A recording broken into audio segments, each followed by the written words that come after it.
All right, welcome everybody to From East to West, Amazon AMA. I always laugh because it's just fun to see you, and I'm having a good time.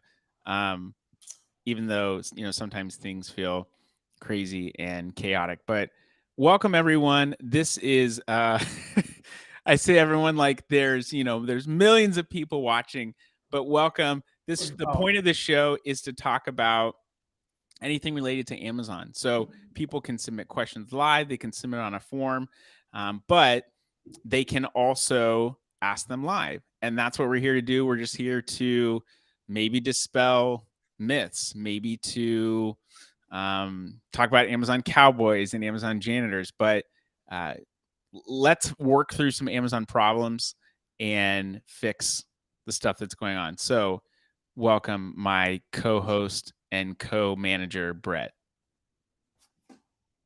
Howdy. What's going on, man?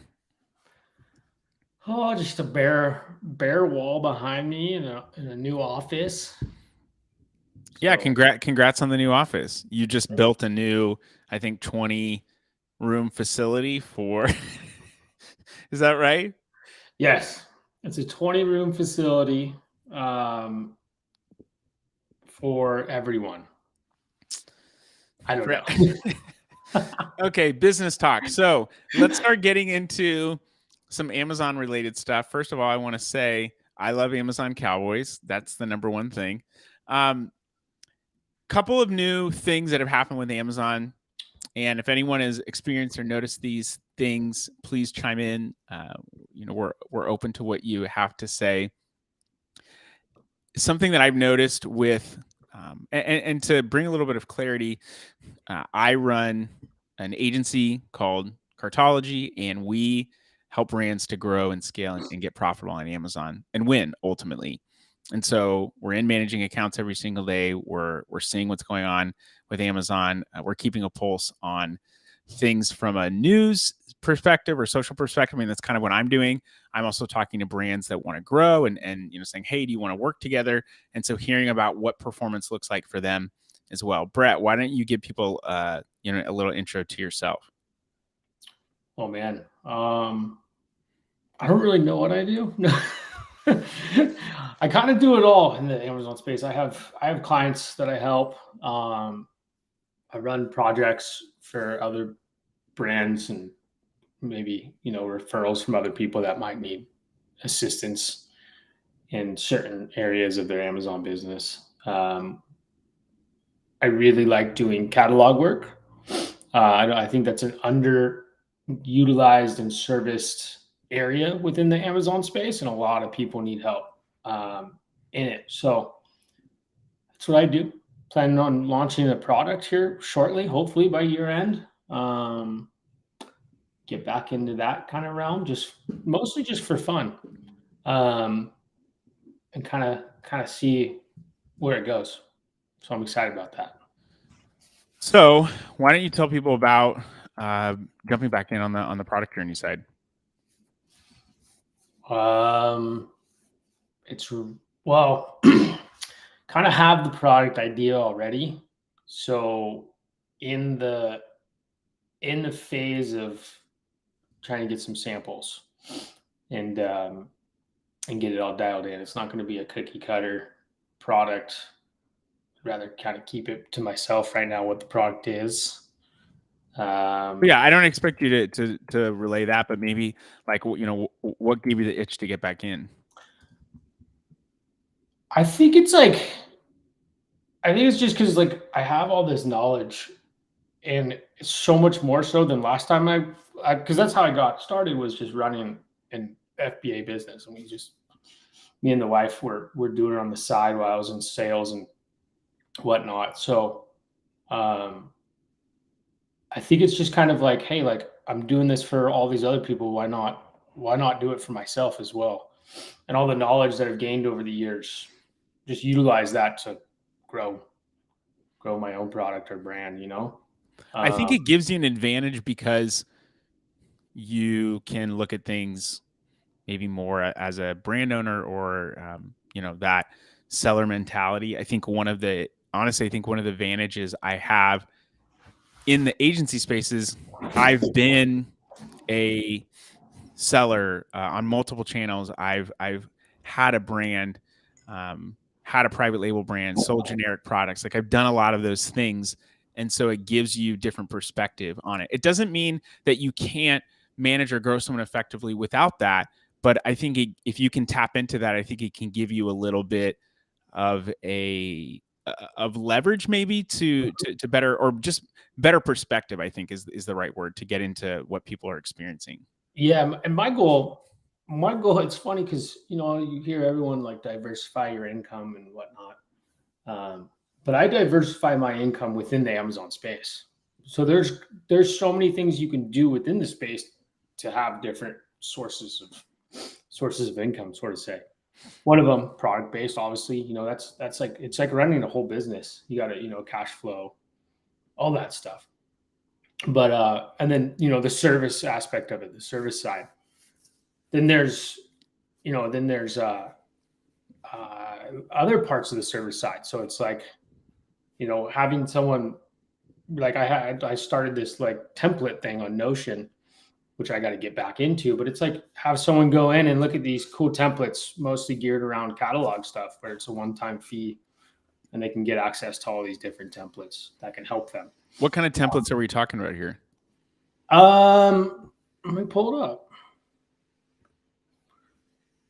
I launched it and got some good traction, but it's something you have to promote all the time, and yeah.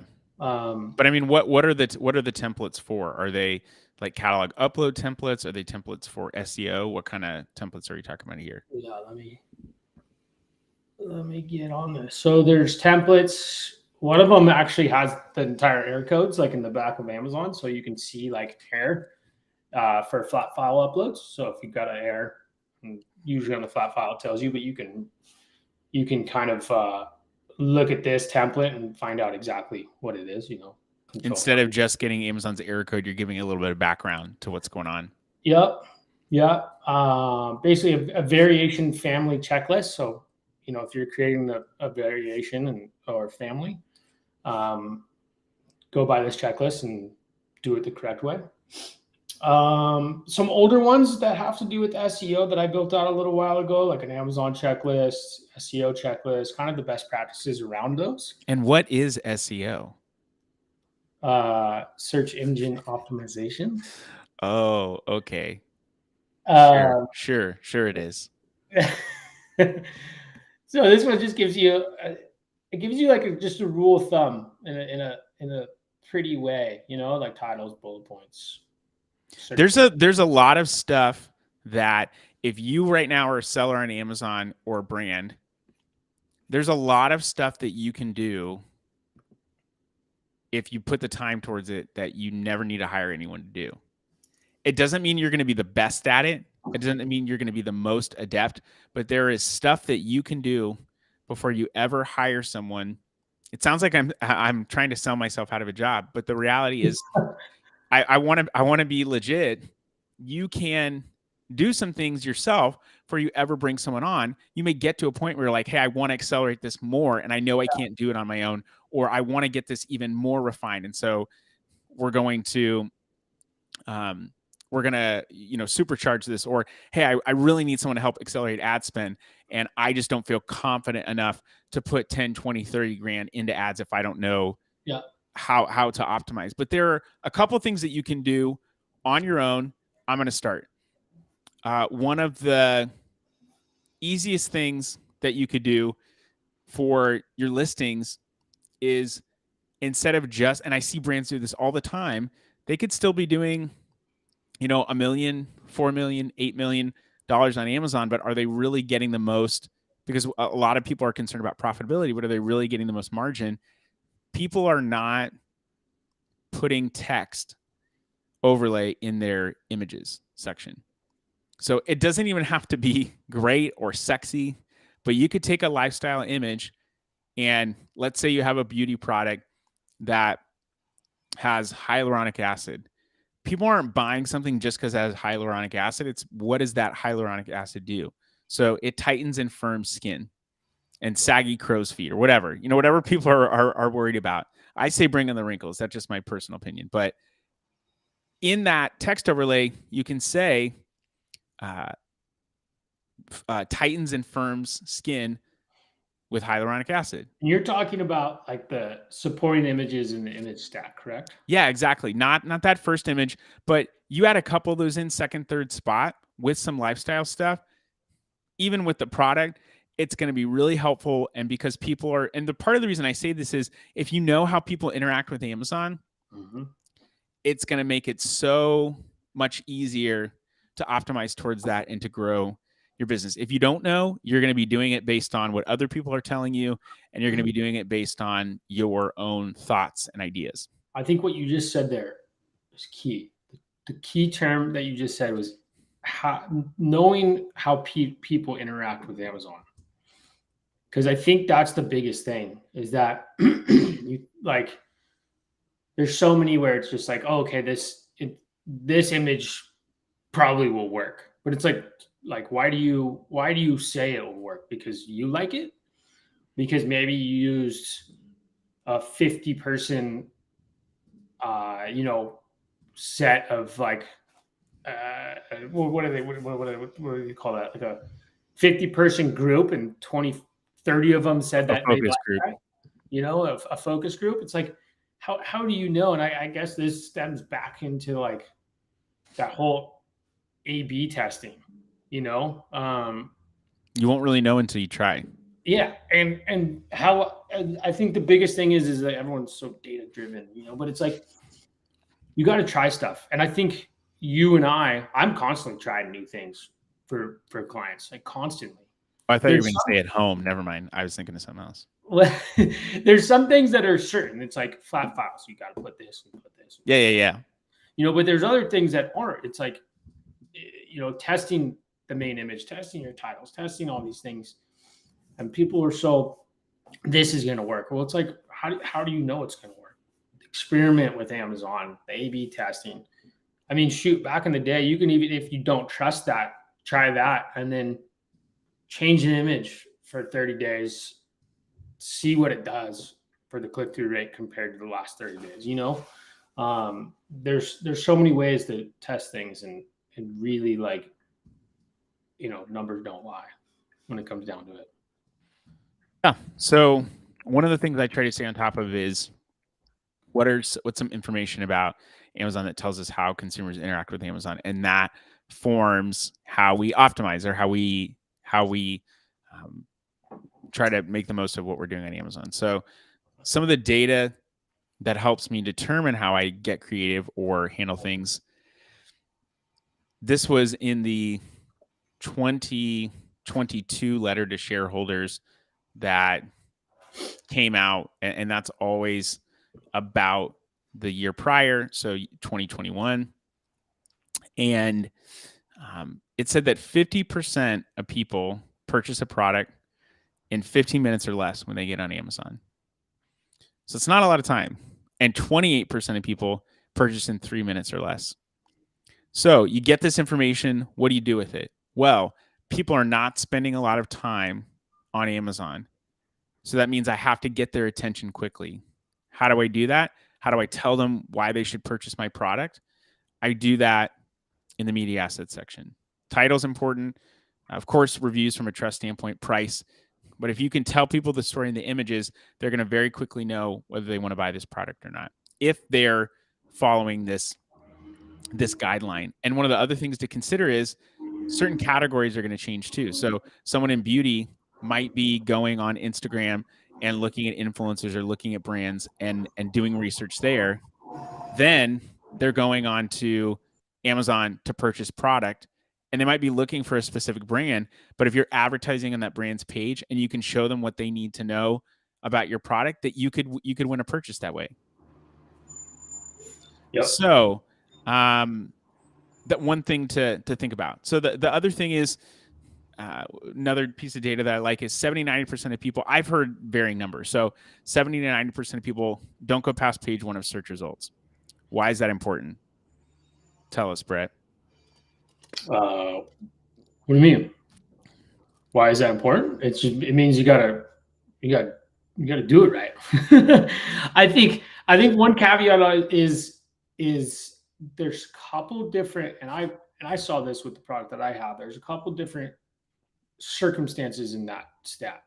One of them being, let's just say, I used to have a essential oil jewelry company, and basically sold, you know, fashion jewelry that had lava rocks on them. You could put essential oil on them because they're porous.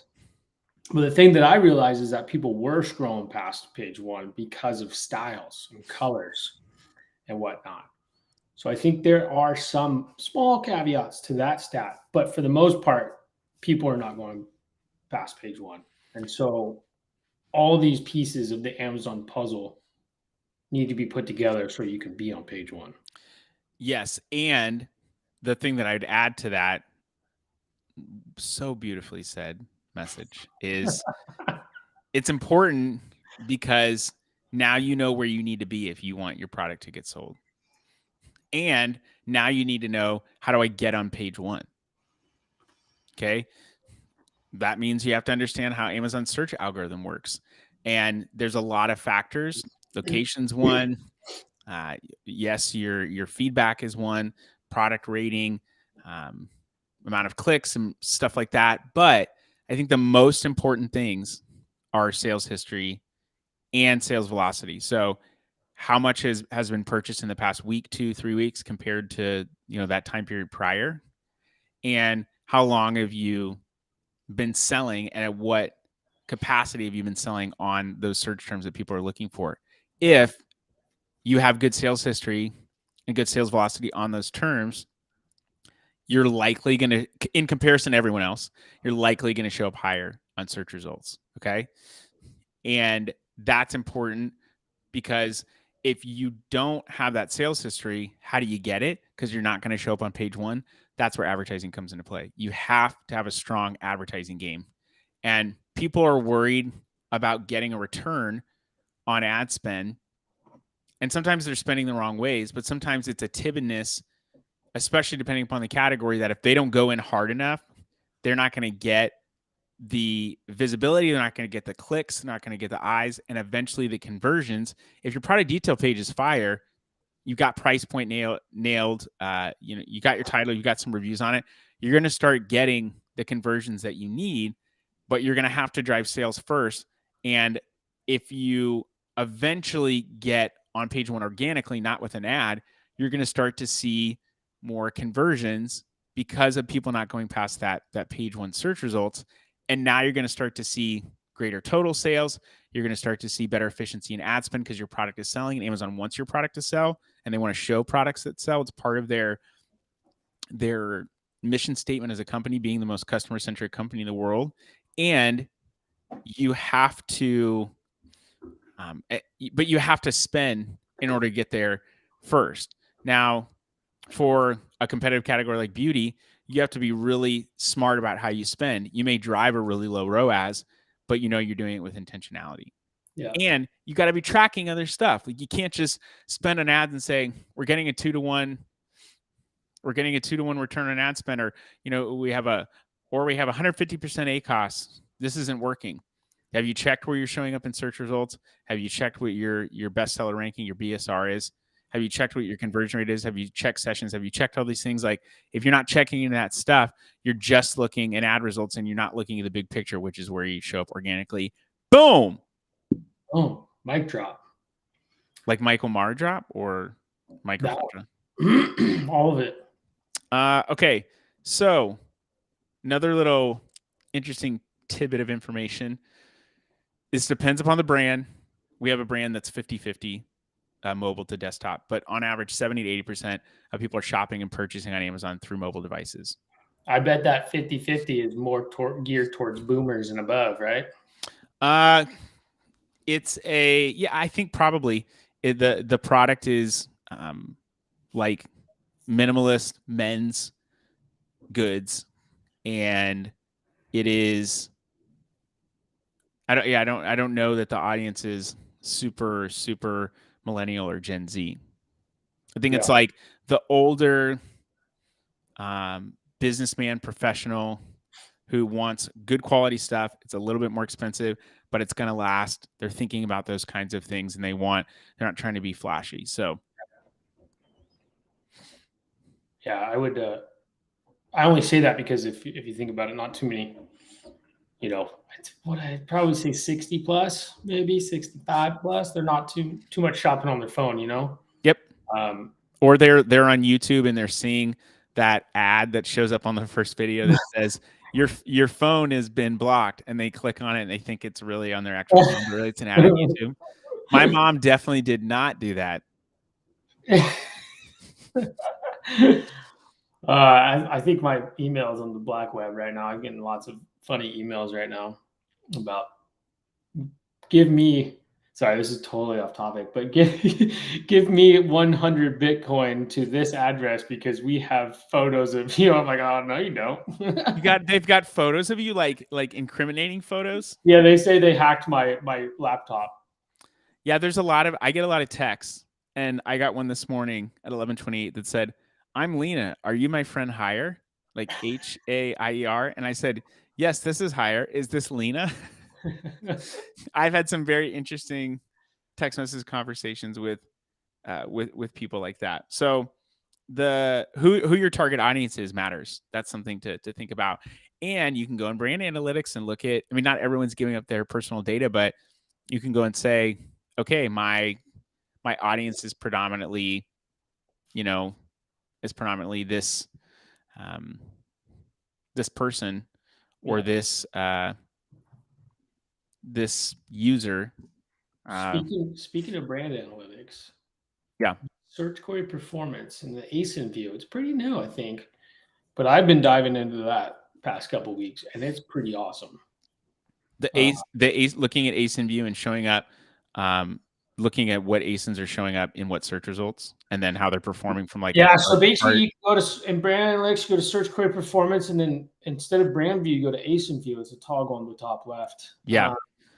And you can pop in your ASIN, and it will come up with the search query, and then you can click on it, and then it will show you the top individuals for that, and it will show you literally the impressions, clicks, cart ads, and you could see what your percentage is compared to your competition, and then you can make a game plan from there.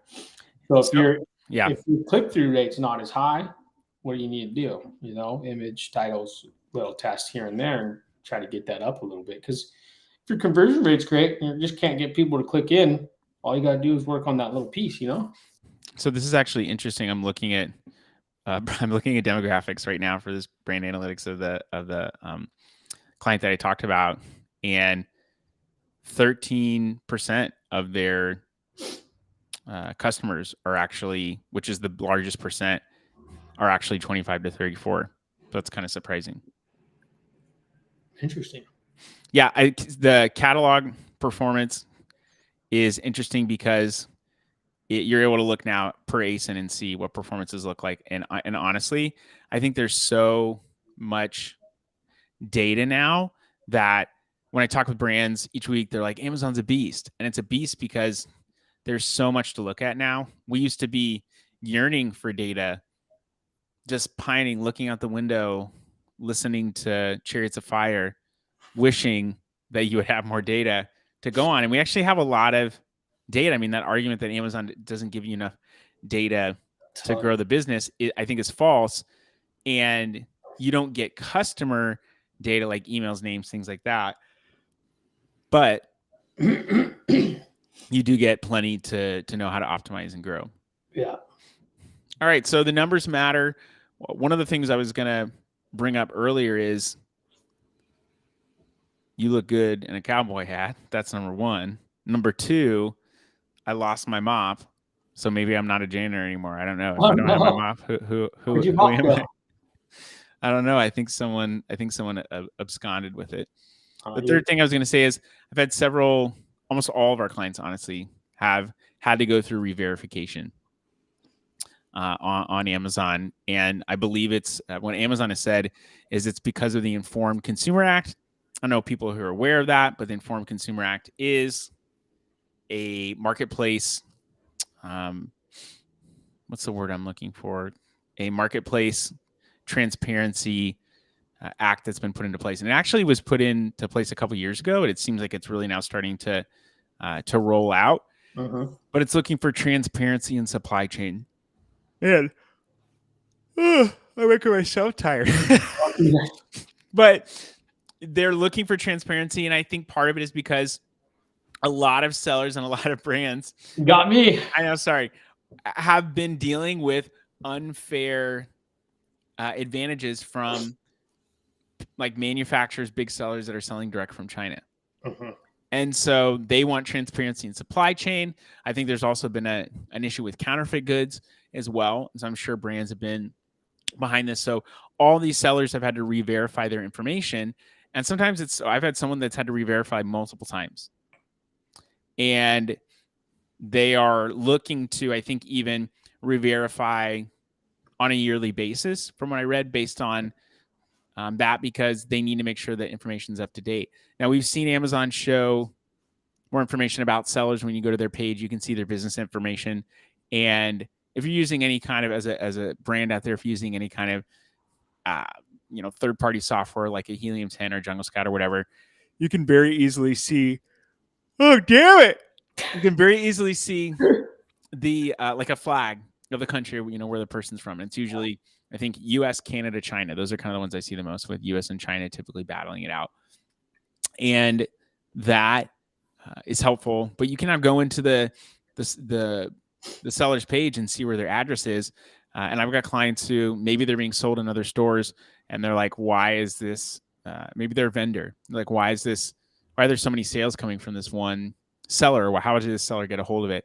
And they can go and they can see where that person's address is, and they can start to do diving, and they can say, oh, okay, well, we know it's in this location, and we know that this one store had 1,000 orders that they don't normally had, that we can see from our data. And that's showing that, maybe we're dealing with someone who's trying to do arbitrage here, and maybe we can cut that out. So that information, I think, has been super helpful. And I think it ultimately benefits the US seller. But it's caused a lot of panic, because it says your account is at risk of deactivation. And then people go in and they're like, they're not reading everything. They're like, everything's fine. I don't know what the problem is. I don't have any bad metrics or anything like that. Yeah. Have you seen that? Oh yeah, seen a bunch. And the funny part is there's a lot of people that go in and try to do it, and it says it's not working or something like that. I saw that a bunch this week, and I think it was late last week. Some of the stuff's been pending for a while too. Yep. And what does pending mean? In Amazon terms, it gives you a heart attack. I think a lot of things from Amazon give you a heart attack. Like, you've been enrolled in the Amazon Assurance Program. We will not suspend you until we give you a chance to figure it out. And then when that initially rolled out, people immediately got suspended. My favorite is I've talked to a bunch of people, and they like, it's the change when you make changes and it doesn't happen right away. People are like, oh my gosh. And then they try to do it again, and they try to do it again. And it's just like, patience. You gotta have patience. That's one thing I learned about Amazon is like, things don't, like, sometimes they happen quickly, and sometimes it takes maybe 24 hours, 48 hours. Some people think a lot of things are emergencies about Amazon too. Like, this thing's happening, we got to figure out right now. And the thing is, you can only move as fast as Amazon will allow you. Yep. 100%. I've throughout my career servicing people that sounds funny, but throughout my career providing Amazon services to brands, that will always hold true. It's always urgent, but it really never is that urgent. There's a couple urgencies that might need to happen, but and that's because I think we have to set the stage for those people and say, this is what a true emergency is. Product suspensions, account suspensions, anything beyond that, you have to have a process in place. But here's the process. Here's what we're going to do. It's going to take time. If a third party gets on your listing, you can report them if you believe it's an infringement. And then if it really is someone that's fake, you can report IP infringement, or you can report through brand registry. And then the next thing is do a test buy, check and see if the product is actually an infringement. But that takes time. And if someone is selling from China and they're not using Prime, it could take a month for you to get that product, and that's frustrating, but that's part of the nature of being on a marketplace like Amazon. Yeah, 100%. So this has been another episode of From East to West, Amazon, Emma. Emma. What do you want to leave us with, man? Any wisdom about Amazon? Patience. I already said that. Well, I'm just regurgitating it. I know. Actually, I repeated what you said because you originally said it. I said you stole it from me, and now I'm stealing it back. Okay, I like it. Right? Having patience with Amazon is important. And if you're talking about a catalog specific thing, when you upload something, it may not show up right away. For the longest time, before like flat files and things came into play, really, I was doing everything manually. I would upload information on a product and immediately create a case and say, hey, I need this information to be updated. And that would sometimes help. So sometimes you have to find, I wouldn't call that a workaround, but you just have to find the right pathway to get stuff to move quicker. Yeah. All right. Well, we did it. We are successful. Did it. We're making it happen. And for the few of you that were out there watching, thank you for your time. We'll be back second Thursday of next month, which is July. It's July. Uh-oh. Is that by July 4th? It's after. No, it's after. Oh, no, it's way after. It'd be very hard to be the second Thursday of the month on the week of the 4th, but it's possible because it's now the 8th. I live day by day. I like it, man. Now we're really out. Amazon Janitor, Amazon Cowboy, signing off.